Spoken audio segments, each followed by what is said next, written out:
أفلا يتدبرون القرآن أعوذ بالله من الشيطان الرجيم بسم الله الرحمن الرحيم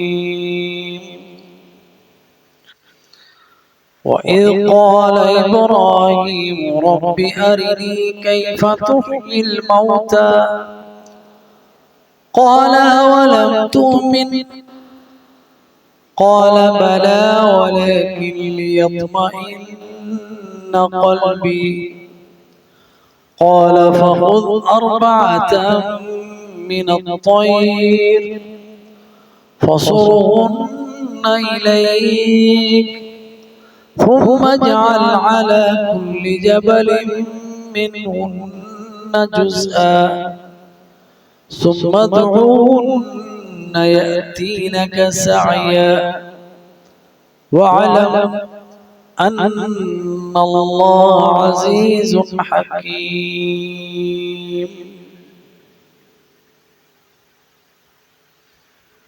وَإِذْ قَالَ إِبْرَاهِيمُ اور جب کہا ابراہیم علیہ السلام نے ربی اے میرے پروردگار آرینی دکھا مجھے کیف کیسے تحیی تو زندہ کرتا ہے الموتى مردوں کو قال کہا اللہ سبحانہ وتعالی نے اولم تؤمن کیا تم ایمان نہیں رکھتے فرمایا قال بلا کہا ابراہیم علیہ السلام نے کیوں نہیں ولیکن اور لیکن لیطمئن قلبی تاکہ میرا دل مطمئن ہو جائے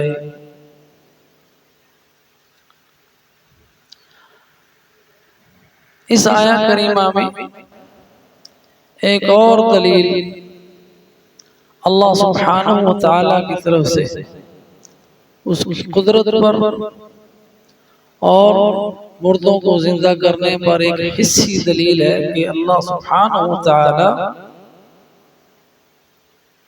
دوبارہ زندہ کرے گا اور جزا دے گا اور اللہ سبحانہ وتعالی نے اپنے خلیل ابراہیم علیہ السلام کو یہ دکھایا جب انہوں نے اللہ سبحانہ وتعالی سے یہ پوچھا کہ اے میرے پروردگار تو مردوں کو کیسے زندہ کرے گا کیونکہ وہ چاہتے تھے کہ انہیں مشاہدہ ہو جائے انہیں یقین تو تھا لیکن وہ مرتبہ عین الیقین کا حاصل کرنا چاہتے تھے اس لیے جب اللہ سبحانہ وتعالی نے ان سے کہا قال اولم تؤمن کیا ابراہیم تیرا ایمان نہیں ہے اس پر تو انہوں نے کہا ولیکن لیطمئن قلبی قال بلا کہا کیوں نہیں ایمان تو ہے لیکن میں یہ سوال اس لیے کر رہا ہوں تاکہ میرا دل مطمئن ہو جائے اور یہ دل کا اطمینان یعنی یقینی دلائل کے ساتھ جس سے میرا ایمان بڑھ جائے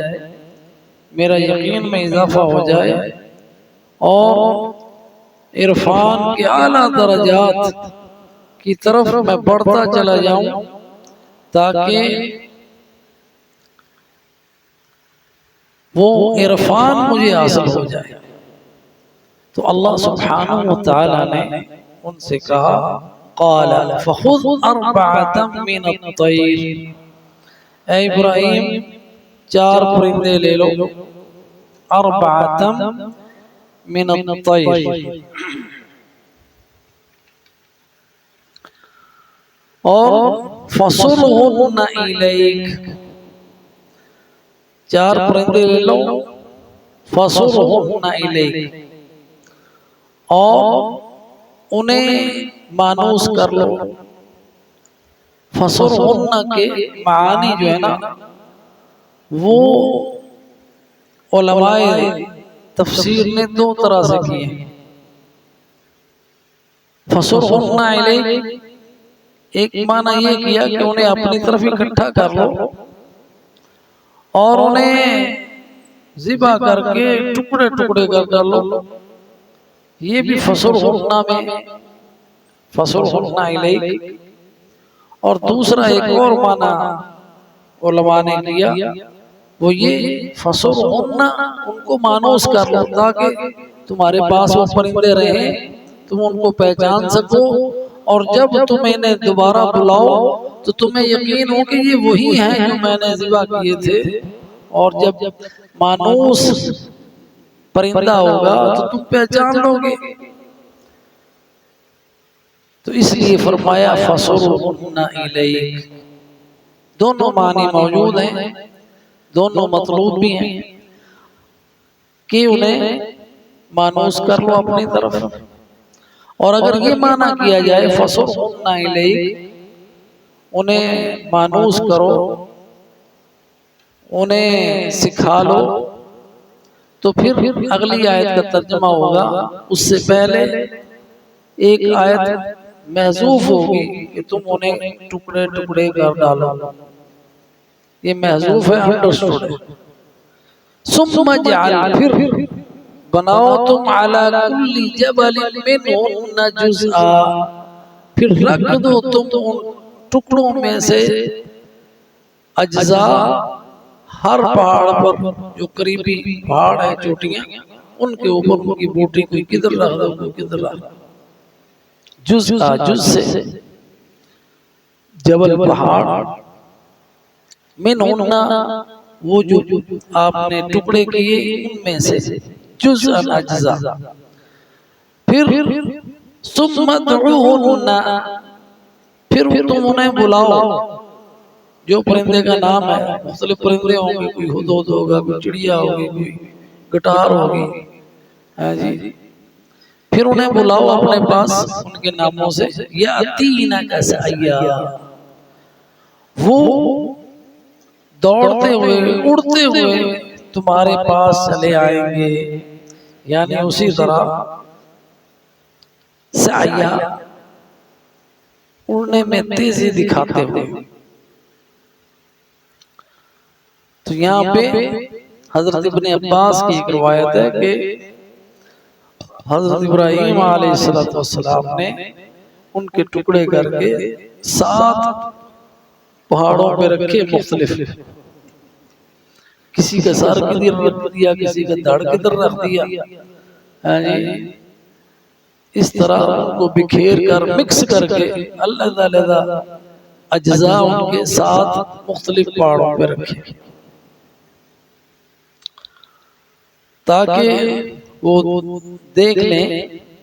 کہ کیسے اللہ سبحانہ وتعالی ان کو جوڑتا ہے، پر کسی کے ادھر رکھ دیا کسی کے ادھر رکھ دیا، مکس کر کے۔ وَاعْلَمْ أَنَّ اللَّهَ عَزِيزٌ حَكِيمٌ، اب جب انہوں نے اللہ کے حکم سے ان کے ٹکڑے کر دیے اور ان کو مختلف پہاڑوں پہ بکھیر دیا، اور پھر اللہ کے حکم سے انہیں بلایا، جیسا کہ اللہ نے حکم دیا ثم ادعوہن، پھر تم ان کو بلاؤ، جب تم بلاؤ گے یاتینک سعیا، وہ تمہارے پاس آئیں گے مکمل زندگی کے ساتھ، پوری قوت کے ساتھ، اور اڑان میں بھی کوئی ان کی کمی نہیں ہوگی۔ تو حضرت ابراہیم علیہ السلام نے یہ سارا کیا، اور یہ انہی ملکوت میں سے ہے جو اللہ سبحانہ وتعالی نے حضرت ابراہیم علیہ السلام کو دکھائے، وَكَذَلِكَ نُرِيَ إِبْرَاهِيمَ مَلَكُوتَ السَّمَاوَاتِ وَالْأَرْضِ وَلِيَكُونَ مِنَ الْمُوقِنِينَ، تو یہ انہی ملکوت میں سے ہیں۔ یہ بات بھی جو اللہ سبحانہ وتعالی نے اپنے پیغمبر حضرت ابراہیم خلیل اللہ کو دکھائیں۔ پھر فرمایا، آیت کا اختتام ہو رہا ہے، وَعْلَمْ أَنَّ اللَّهَ عزیز حکیم، اور جان لو کہ اللہ تعالیٰ عزیز ہے، یعنی بڑی عظیم قوتوں والا، اور ساری مخلوق اس کے لیے مسخر ہے،